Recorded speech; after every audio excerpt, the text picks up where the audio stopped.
What is good, everyone? Welcome back to another video, and I hope you're having an amazing day.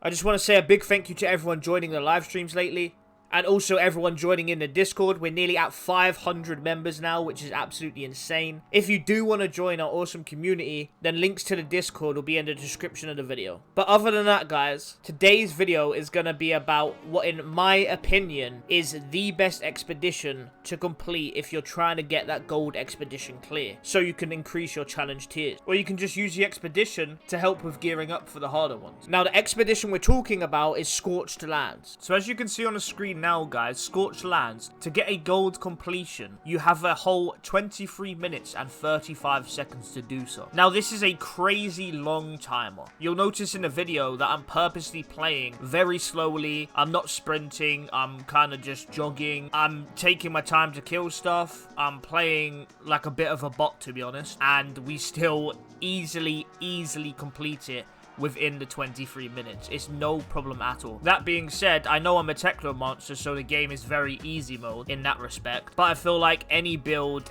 any class could easily achieve gold. And from CT1 to CT14, you actually only need to get gold or silver and you'll still upgrade your challenge tier. So you actually have a maximum of 30 minutes and 14 seconds. And there is no way that you can't complete this solo at your given challenge tier in half an hour. Now, I wouldn't be surprised if people can fly come along and nerf the timer, because it is very long. And in no way is this the best mission to farm. I'm not saying it's the greatest thing ever. I'm just saying if you really struggle in other missions to get to the gold timer and to do it within the timer, you should definitely give this one a try. I would say for 99% of you, there's probably no way you can't get gold or silver on this one. So if you struggle in other expeditions, guys, I would definitely try this out. This is the one I would recommend the most. It's a pretty much guaranteed clear every single time. Now, that's pretty much it for the video. I'm gonna carry on with the full run and show the full run in the gameplay after this, and every now and then I might just jump in with a bit of voiceover just to give you a hint or a tip on things that you could maybe do or use to your advantage in order to help you complete this expedition. Now, you'll see just before, when you've cleared a couple of waves of the enemies, a flying bird is going to come over the gate at the back. Now, if you stay in the starting area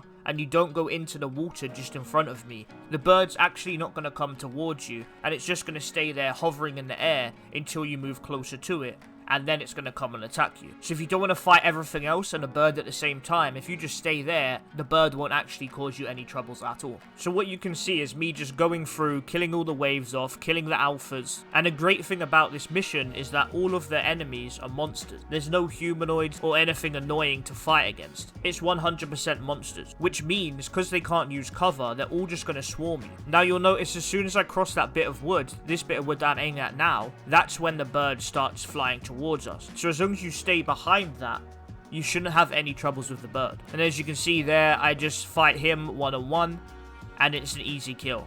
You don't have to worry about stuff coming up behind you, attacking you from behind. You don't have to worry about any alphas coming and jumping on you midway through the fight. And then you'll see here that the broodmother jumps over. Now, once the broodmother's jumped in, they're actually just going to start walking towards you. They're not just going to stand there like the bird did. But again, I'm just going to sit in my same place. I'm not going to change. I'm not going to push forward. I'm just going to sit back. And I'm just going to shoot them from a distance. I obviously put my turret in front of me so it can just spray everything with poison. And then once the turret sprayed it all with toxic, everything takes more damage. And you'll see here, when the broodmother smashes the floor, I just move to one side and it's not going to hit me. And then we burst it down. And that's it done. This is the first area completed. Now, you can see just how slow I'm moving. It's 4.5 minutes and we're still in the first zone.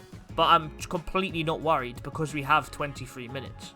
And once again, we're just jogging through. We're not rushing at all. We're not sprinting. We're not doing anything. Now, obviously, it helps to know the spawns. Through this pipe, they're always going to jump down.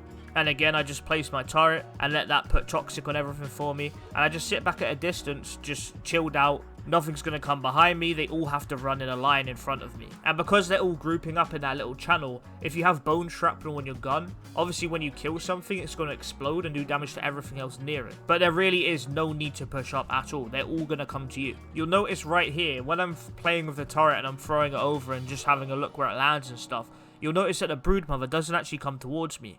Now, as soon as you run over that little bridge, that's when they activate and actually start coming towards you. You can see me aiming at it there. That's roughly where you have to cross in order for it to activate and actually come towards you. Now, right here, I messed this bit up a bit. What you should probably do is run forward to activate everything and activate all of the spawns for everything else. And then actually run back, create a bit of distance between you. Because if you do what I did, they're going to start spawning behind you as well. And now you can see I'm kind of in the middle of everything. But you can see even now, I'm not really worried about anything else. We're still playing it chill, we're still playing it slow.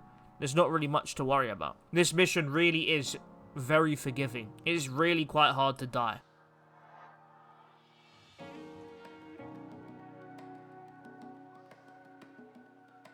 So you can see we just kill everything else, kill all the other NPCs, and then we finally take out the Broodmother last. Just because the Broodmother really isn't that much of an issue. Unless you get close to it, that's the only time it's going to do like a special attack, which can one-shot you. But if you keep a distance, you should be fine. And with this big guy here, you can actually stand behind this tree and he's not going to wild charge you, because you're actually out of line of sight. So if he can't hit you with a wild charge, he's not going to do it. So for those big guys, you can kind of just kite them around the tree, and that pretty much solves getting charged from those.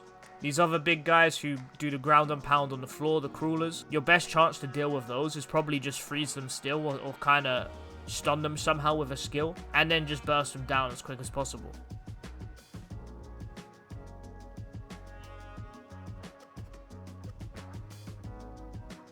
You can see the timer is 10 minutes right now, and we're already in the last boss room, and we still have a good 13 minutes or so left on the clock, and we're still going to get gold. So there really is no need to rush. Just take it slow, take it easy, and you should be fine. Now you see there's little cliffs here. What you can actually do is stand on top of them and shoot down. Because they're all monsters, they all have to be in close range to hit you, which means they're going to run all the way up and round the cliff. So if you do need help surviving, what you could do is use them to your advantage.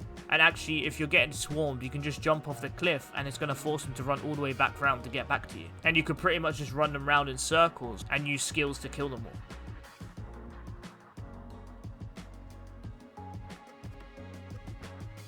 You can see to deal with the birds, I just freeze them in place and then burst them down as quick as possible. That's probably the easiest way if you're a Technomancer. And you'll notice we just kill everything and then we just take out the Broodmother once again. We're currently at 12 minutes, so we've got 10 minutes left on the clock, and we're on the final wave. The last wave, guys, is just going to be much of the same. Just going to be a bunch of alphas and a bunch more monsters and some toxic spitters. And you're going to have to kill the Broodmother once again to complete the expedition. Now, like I said earlier in the video, this should be easy for 90% of people, I would say. For anyone struggling, I would definitely check this out. And I know it costs 3,200 drop pod resources in order to buy this mission to start it. But you could join our Discord if you're struggling to get some drop pod resources. There's nearly 500 people in there at the moment. And they help each other run CT15 most of the time. One CT15 run will get you 74,000 drop pod resources, so it's more than enough resources to buy your way to CT15 and run Scorched Lands over and over and over again. I would say it's by far one of the easiest and the most forgiving ones to do, so you should be able to get CT15 without much trouble. A link to the Discord will be in the description as always. And if you enjoyed the video, make sure you give it a like. And whilst you're there, please consider hitting the sub button for us to be notified of all things Outriders. I also just want to let you guys know that we did a poll in the Discord and we've decided to do live streams on Fridays, Saturdays and Sundays. And during those live streams, we're going to be doing viewer CT carries again. Other than that, guys, thanks for watching and I'll see you in the next video. Peace.